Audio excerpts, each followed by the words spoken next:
چې دا عمره وکړې که نه او دا وجود داسې دردونه کوي او روان یې بیا خپل روم ته یقین وکړې که نه. یا خانې دا ته خو څنګه په دویمه میاشت عمرې له راځې په تا خو زماسې شک پیدا شو نور زه لږ رانیغ شم یا که دا څه لبه ده خو ته څومره دیندار یې هغه خو ماته پته ده. په دې ټیک ټاک کې د یو بل د دې شیانو نه وځئ دا یو بل ته دا بکواسات وکړئ چې یو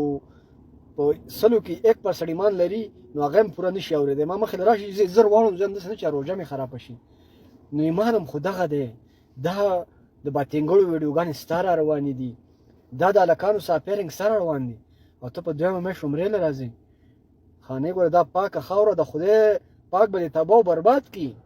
دا ته کومه لبه چالو کړې ده ته په دویمه میاشت را روانه یې او دلته بیا خلک 32 او 34 نمبر رومونه کوي بیا موږ په هغو بد ویل موږ ویل یار دا په تورسرې باندې الزام لګوي. خو دا خو صحیح خبره ده ستا د دیندارۍ دغه حال دی چې په ټیک ټاک کې د حیادار خلک ستاسو نه خلاص نشو او یو حیادار سړی ستاسو نه وجې ټیک ټاک نشي کولی وهلی چېرته ستاسو ویډیو له مخې ور نشي او روژه ایمان یې خراب نشي او په دویمه میاشت عمرې له راځي او دلته چې اتورۍ راځي د هغې په شان برقه دې اچولې ده. خانې ګوره دا کار مه کوه دا پاکه خاوره ده خدای به یې تباه و برباد کړي. دا کار خو تاسو هلته هم شئ کولی او په سعودي عرب کې چې څوک دي زه هغو ته وایم چې ګوره دا پاکه خاوره ده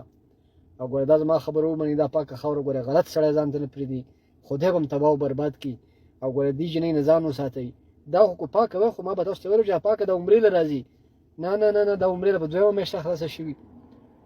لبه پکې شته لبه یې ورانه ده.